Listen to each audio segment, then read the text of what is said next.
นันจะยาตกานังทีฆรตังหิตายะสุขายะข้าแต่พระสงฆ์ผู้เจริญข้าพเจ้าทั้งหลายขอน้อมถวายเครื่องสังฆทานพร้อมทั้งสิ่งของอันเป็นบริวารทั้งหลายเหล่านี้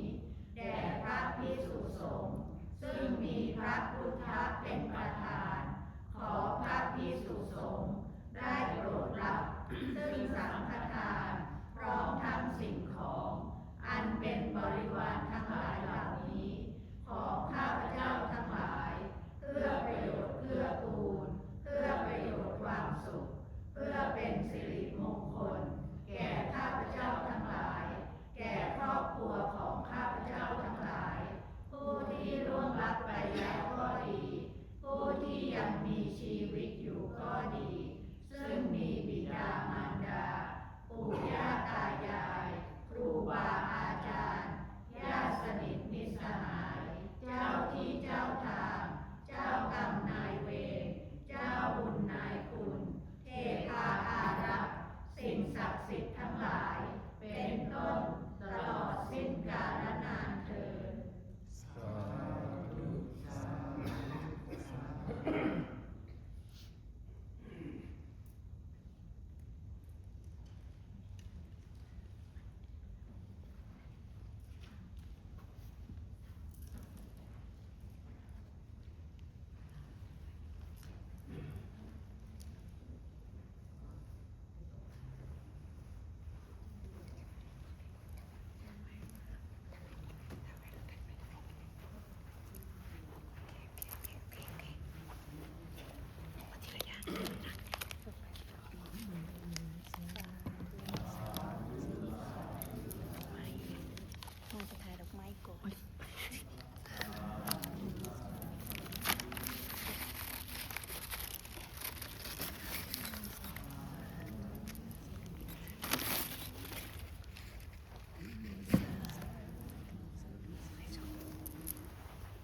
ขน้อยถวายเฮ็ดปึ้มครอบครัวของขน้อย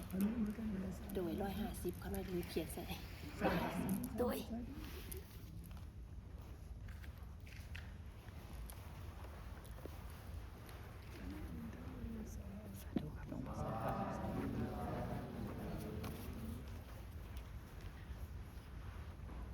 ขอบคุณท่านอาจารย์ที่บอกโยมเกี่ยวกับพิมพ์หนังสือนะคะโยมร่วมพิมพ์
Someone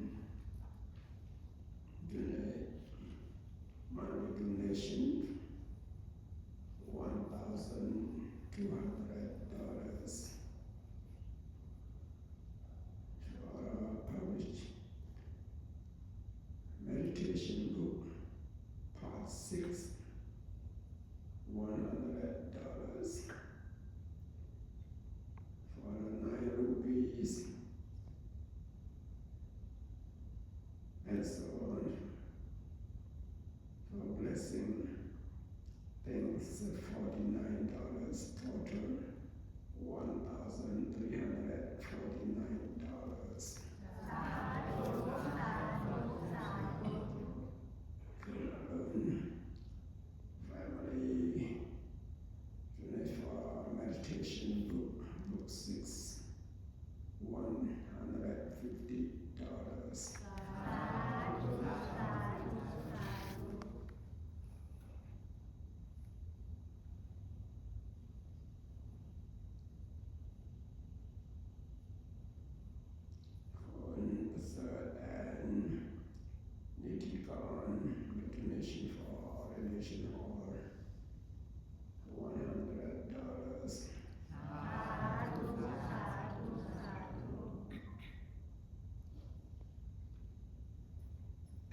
question today มีอะไรถามไหมว่าฟังสิจิตนา ไม่มีงานหลวงพ่อ ถาม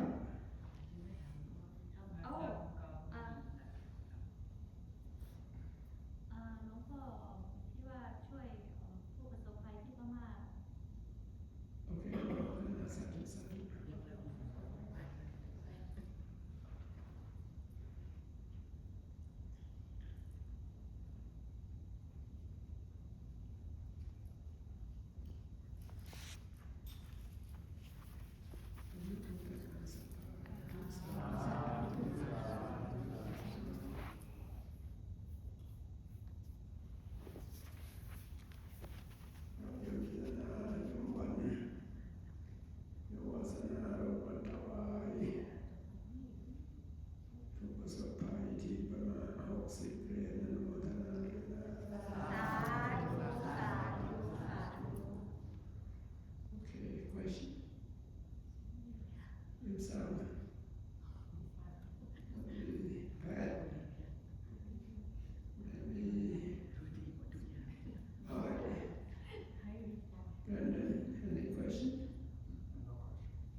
ที่อานิสงส์ของการที่ฝังลูกนิมิตแล้วก็ที่สร้างโบสถ์ทำไมถึงต้องมีการฝัง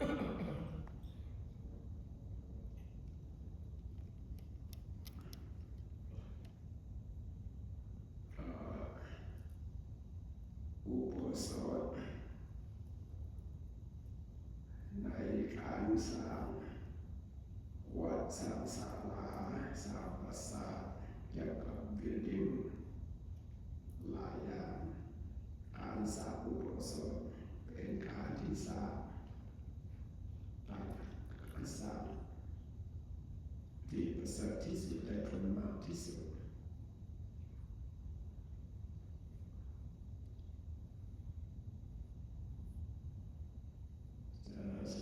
about what's the benefit of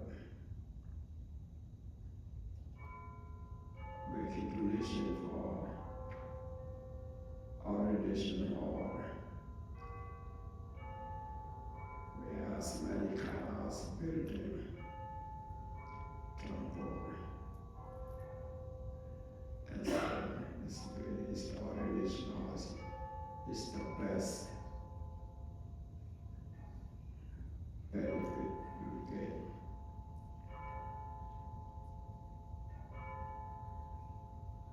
There is some looking at as well. Somebody say at least somebody doing that for at least somebody some children. The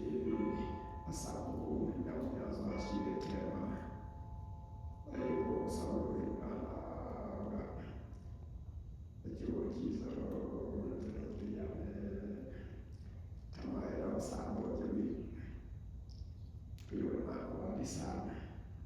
What sounds alive? Completely well done. God, because as an economy, I need the opportunities of an obey. Provide for me, Castle. Having Castle, Sasana,มีชีวิตมีอายุยืนต่อทุกวันนี้ไม่ได้เพราะพระสงฆ์อะไรศึกษาเราเรียนทำคำสั่งสอนของพระพุทธเจ้าชี้แจงแนะนำวิธีแนวทางการปฏิบัติก็ผู้ปฏิบัติตามก็พ้นจากความทุกข์กายทุกข์ใจพ้นจากความทุกข์ที่อบายพ้นจากความทุกข์ดุจน้ำขันธ์เกิดแก่เจ็บตายเพราะอะไรเพราะมีพระสง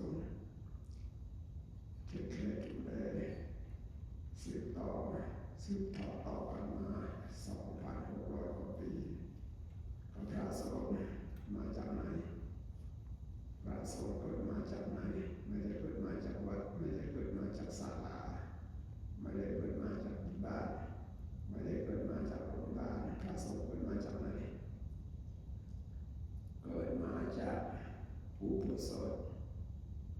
สีมาอุโบสถนั่นแหละอาสวะบวชก็รับไปบวชเป็นพระในอุโบสถกับพระสงฆ์ที่พม่าที่ไทยที่ลาวที่เขมรที่เวียดนามอินเดียลังกาอย่างนี้เป็นต้นพระก็มีเป็นล้านกว่าพระสงฆ์มาจากไหนเกิดมาจากไหนเกิดมาจากอุโบสถถ้าไม่มีอุโบสถพวกเป็นพระไม่ได้นั่นแหละที่นักปราชญ์เรา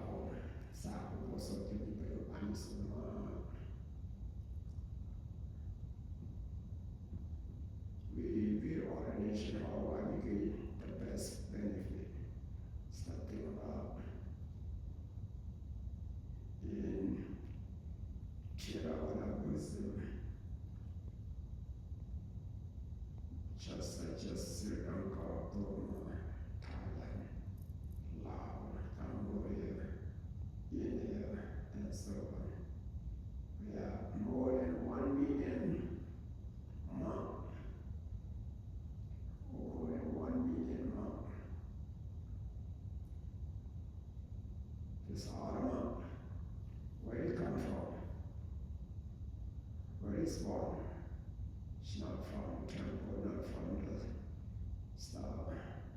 Hospital. It was born from ordination hall. Without ordination hall, there's no monk. That's why we ordain as monk. We use ordination hall, ordination building. So our monk was born from ordination hall. The Buddha's teaching lasts long, over 2,600 years. Because of what? Because of monk since the time of the Buddha carry on the Buddha's teaching one generation to another. Carry on the Buddha's teaching and now because of monk. So for lay people they have to do your business, take care of them, they even have to do that. It's not sacrifice, sexual pleasure, give up everything and be as a monk and study the Buddha's teaching and try to teach others how to live peacefully, how to practice to overcome all kind of suffering, to overcome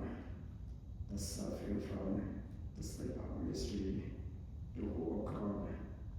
suffering, all kind of suffering, people and death. That's why, because of Mr. Monk, this monk was born from ordination hall. That's why we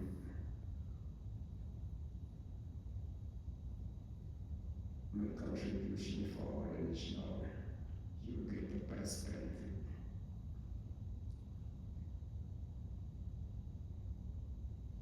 There's a lot of knowledge. Nibbana Dham Changya Joka. Tada Shita Shita Gaya Desraga. Anara Shinyati Shito. Tada Shinyati Shito Tan Gaya Shinyati Gasa Bilo Tineti Yatayama. Gaya Shinyati Yaholiku. De la Simputi Mata Pino Ocha Pino Lagere. A sense of generation of young Yazwa carry on. No Lagere, Tineti Yatayama. Edopia Tayaro, Yuna Tayaro. Dishia Yatayama Atu.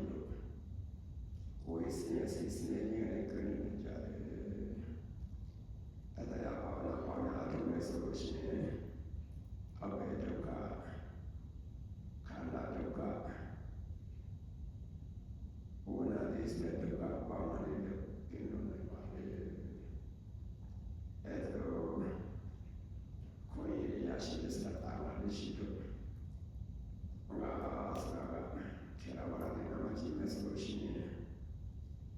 di dengan orang tahu dengan kemudian dengan dia dengan saksi dikit beberapa sih yang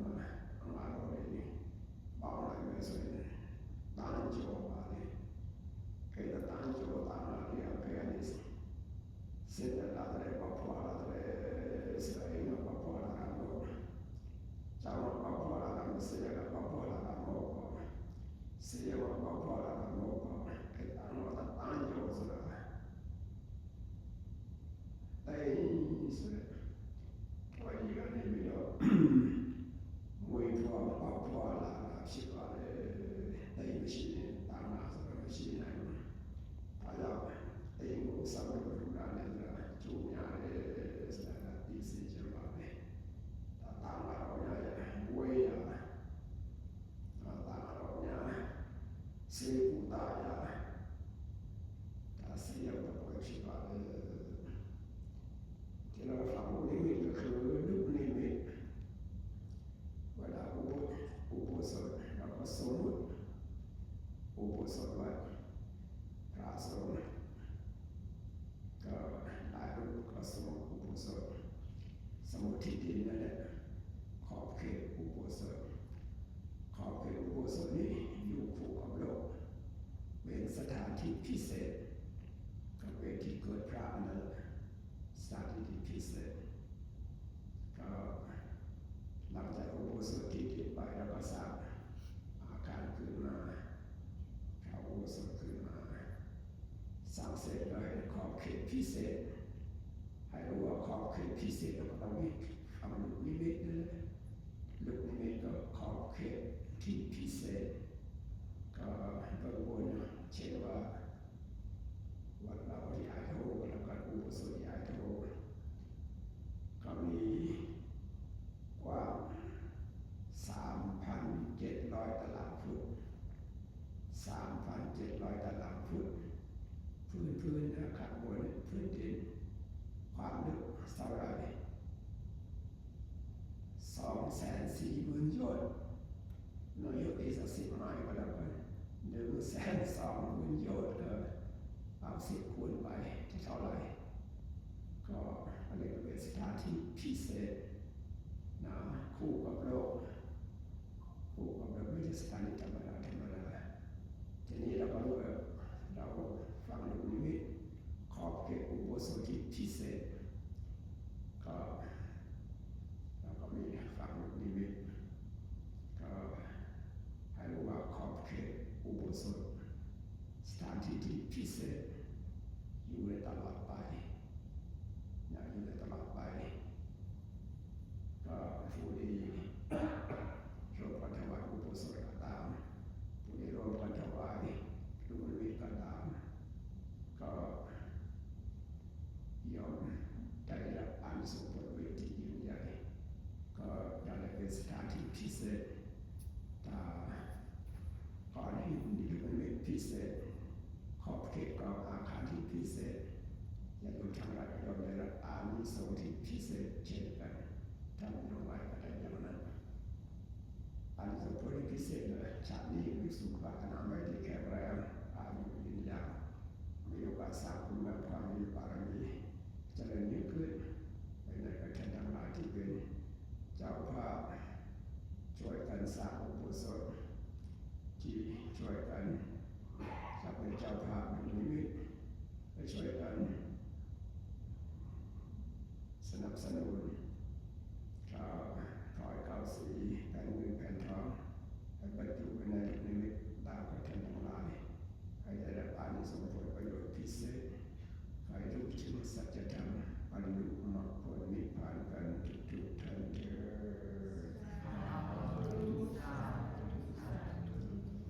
So this month,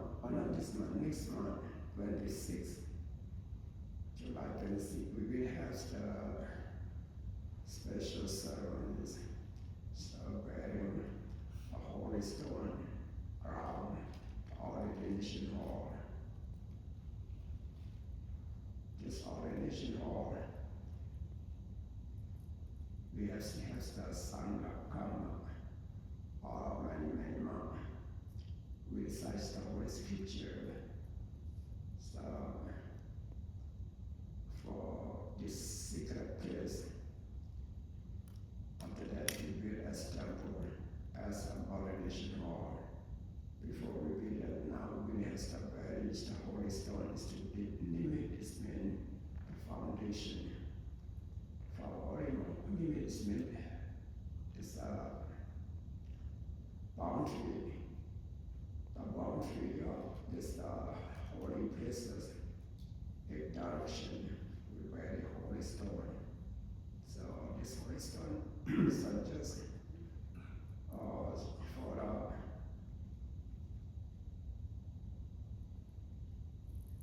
this the place, the service of ordination hall, where 3,700 square feet. How deep it is, think about stuff is the holy land, holy space, the holy building. In the future, we want, so we use this holy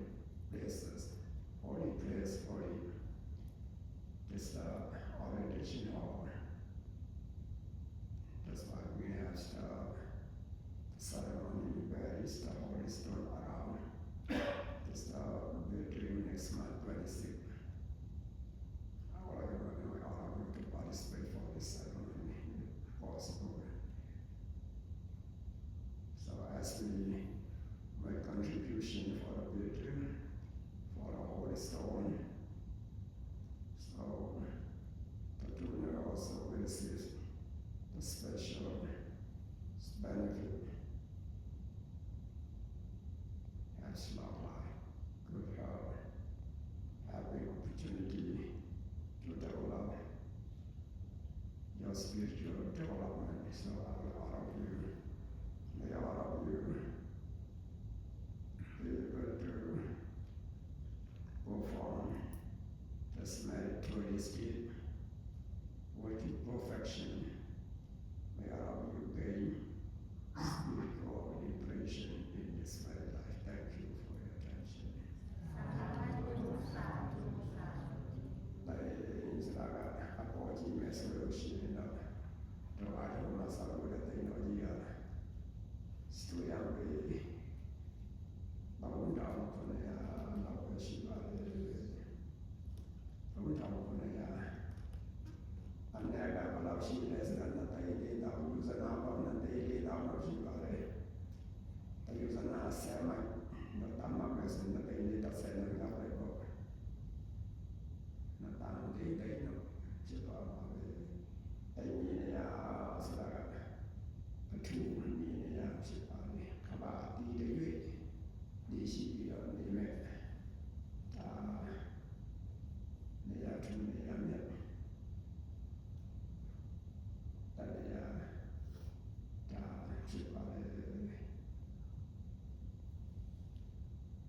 주자를 주야고 열심히 기도하래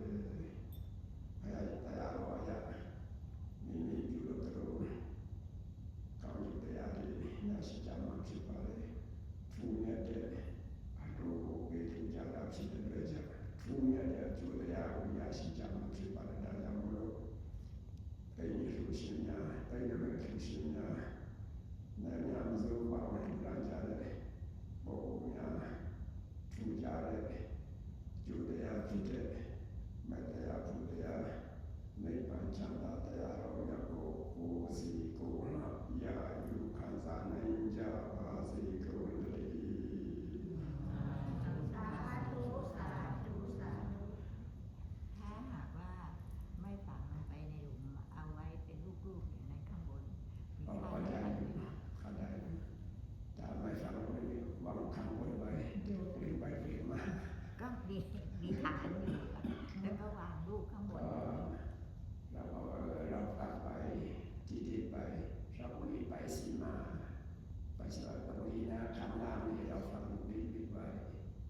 เราจะมีไปสีมาไม่ใช่เฉพาะลูกนี้อย่างเดียวไปสีมาก็อยู่ข้างบนเพราะว่าข้างล่างมันลูกนี้แต่ข้างบนนี่มันเกลี่ยไปเกลี่ยมาเดี๋ยวเด็กไปเล่น ทำฐานใส่ไว้ค่ะเผื่อคนจะได้มาปิดทองได้ ก็เราก็มีสิบไปพิเศษเรามีพิเศษนะใครอยากจะเป็นเจ้าภาพก็ร่วมกันก็ได้พิเศษใหญ่ที่สุดถ้าเมืองไทยเราก็จะฟังองค์กลางวัดกลางอุโบสถเลยแล้วก็ขุดดุมกลางอุโบสถก็ฟังไปแล้วยกเอกที่นี่อาตมาไม่ทำอย่างนั้นเราจะมีทานอาตมาพอเราจะเมืองไทยทานให้ดีๆแล้วก็วางพื้นฐานจะวางหน้าประธานที่โบสถ์นั้นเราไม่อยากให้คนอื่นได้ปิดทองตลอดนะปิดทองตลอดได้เราก็รู้ว่าสำหรับเด็กเจเนอเรชันนี้จะรู้ว่าที่ฟังลูกนี้ก็หน้าตามันเป็นอย่างนี้ก็จะรู้ศาสนาของเราด้วยใครไปวัดทุกวันก็ปิดทองได้เรามีโอกาสไปวัดเมื่อไรเราก็เห็นแล้วก็มีโอกาสปิดทองเป็นบุญเป็นกุศลที่เราจะไม่ฟังดูเอกเราไม่ฟังเราจะวางหน้าพระประธานแล้วก็มีทานอย่างสวยงาม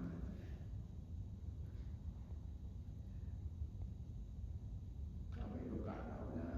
เป็นโอกาสของเราน่าภูมิใจตัวเองนั่นแหละเราอยู่ต่างแดนเรามีโอกาสสร้างคุณงามความดี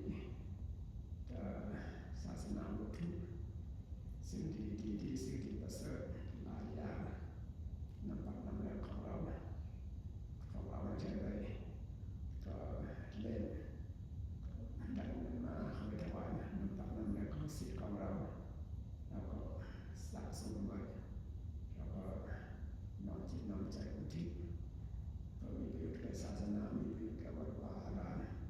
มีประโยชน์แก่รุ่นต่อไปมีประโยชน์แก่ตัวเองทางโลกและทางชาตินี้และชาติหน้านั่นแหละทำแล้วก็คิดมาอะไรแล้วก็ปลื้มใจนะปลื้มใจถึงหลายอย่างนั่นแหละต่อไปเราจะมี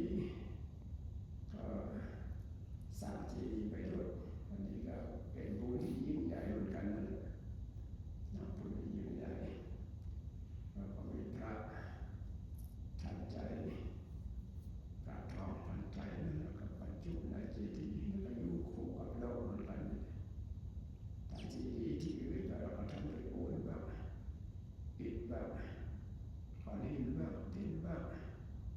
ฉันเป็นต้นแต่ละทางสร้างด้วยทองเหลืองอยู่คู่กับโลกเนี่ยทองเหลืองปิดทองสวยงามเราทองพระจุดของเราก็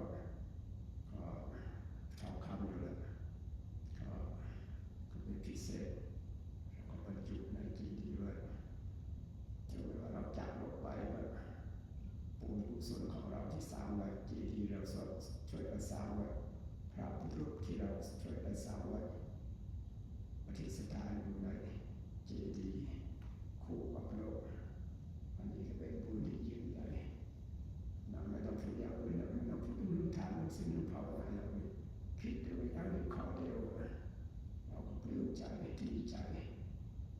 นใจที่ใจของเราเนี่ยเป็นมหาบุญมหากุศลคิดครั้งนึงก็ได้บุญครั้งคิดปล่อยครั้งก็ได้บุญปล่อยครั้งอันนี้เป็นโอกาสต่อไปต่อไปวันนี้ก็มีโยมป่านนั้นก็ได้ถวายชาวพุทธองค์ที่จะบรรจุในกระจีที่500เลยอนุโมทนาด้วยนะตอนนี้เราก็ได้ผู้รับประทาน100 กว่าคนนะ100 กว่าคนนะเรามีพระพุทธรูป500ตอนนี้เราได้100ประมาณ120แล้วอันนี้คือข่าวสารของวัดเราคุณของเรานะคุณของเราที่เราจะเอาไปกับเราได้ทุกชาตินะ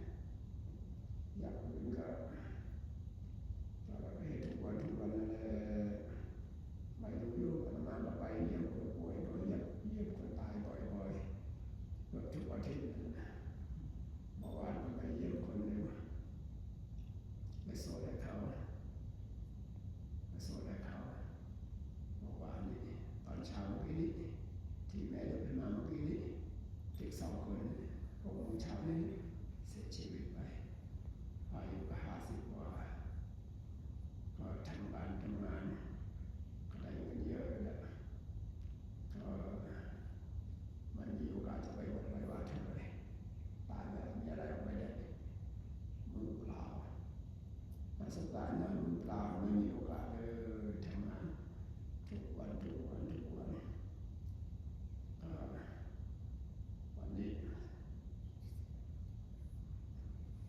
วันนี้6 โมงเช้าเมื่อกี้เนี่ยเสียไปคนหนึ่งน้องชายกูเขาอยู่นิวยอร์กก็ตายไป6 โมงเช้าวันนี้เหมือนกัน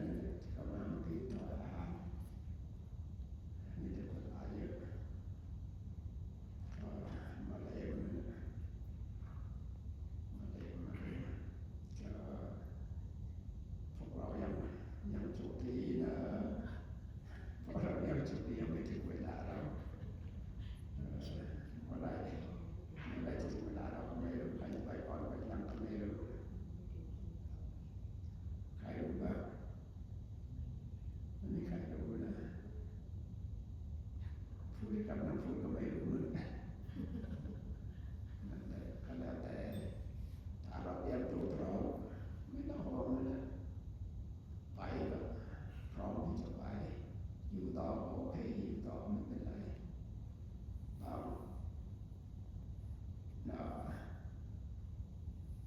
ยกระดับจิตใจของเราให้สูงขึ้น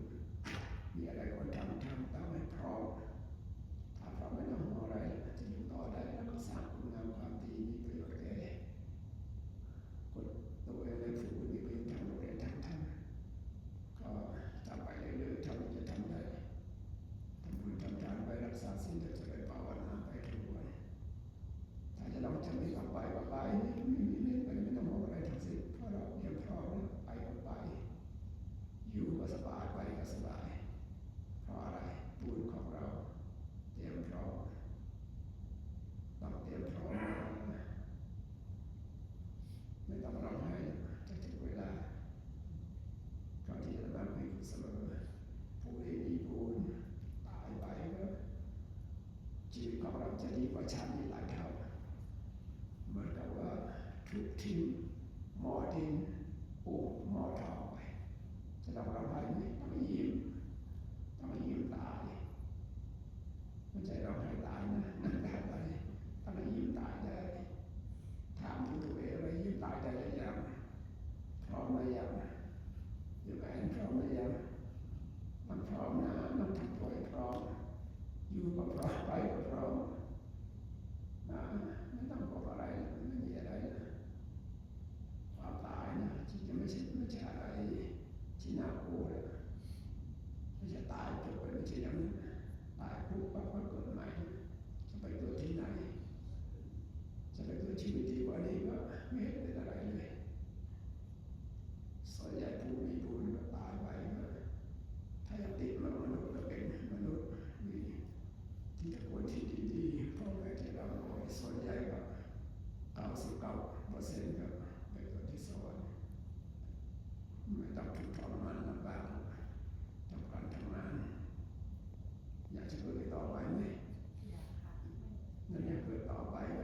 0นะเราเกิดมาก็ถึง5 ขวบก็ช่วยตัวเองไม่ได้5 ขวบไปโรงเรียนก็20 ปีเสียเวลา20 ปีนะถ้าไม่เคยสอนเป็นไงล่ะไม่ตามเหมือนกับนอนหลับตื่นขึ้นมานั่นแหละทำไมต้องอะไรทั้งสิ้นนะบุญกุศลของเราไม่ต้องไปโรงเรียนไม่ต้องไปทำการทำงานแต่คุณอายุ70ยังไม่ยอมเกษียณเพราะอะไรเพราะเรื่องสุขภาพอิชวนไม่เข้าก็ต้องทำงานต่อที่สวรรค์ไม่มีประกันสุขภาพไม่จำเป็นไม่มีหมอไม่มีโรงพยาบาลไม่สบายก็บุญถ้ามีบุญก็พาไปบุญพาไปบุญไปที่พึ่งพาอาศัยของเราโอเคถูกมากไปแล้วคนนั้นเราภาวนา วันจันทร์ วันจันทร์คือวันจันทร์นี่เห็นไหมมาวันจันทร์เราจะสวดพระอภิธรรมให้พิเศษกับองค์สงฆ์ องค์พระ องค์พระองค์สอนพูดแม่องค์พระนะใครมีโอกาสก็ขอเชิญนะวันพระวันจันทร์นะแล้วก็ช่วยกันนั่นแหละช่วยให้พลังบุญก็ไปเกิดที่ถูกดีบุญดีองค์พระไม่ใช่องค์สงฆ์นะคุณแม่ครับ องค์สงฆ์ยังอยู่ อยู่นั่นแหละเดี๋ยวคนนั้นไปเดี๋ยวคนนี้ไปยังมีหลายคนนะยังกำลังเรียงแถวเลย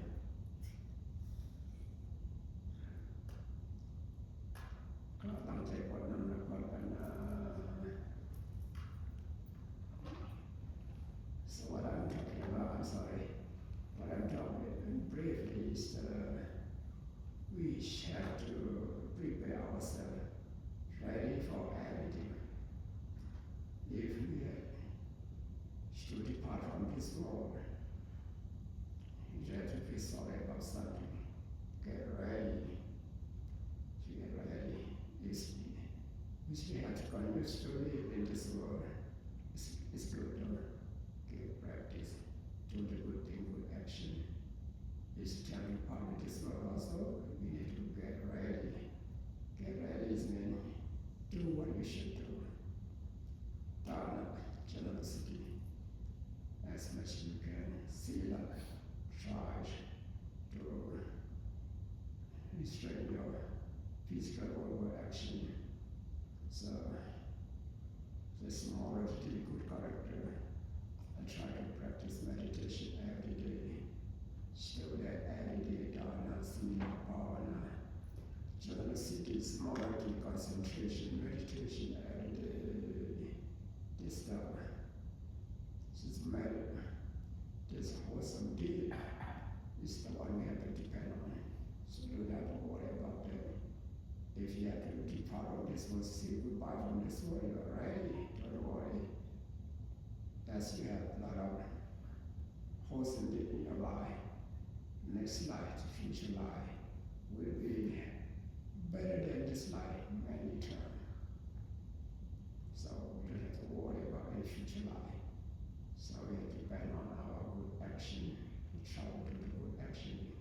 Only this, peace and thought. So we all of you get ready.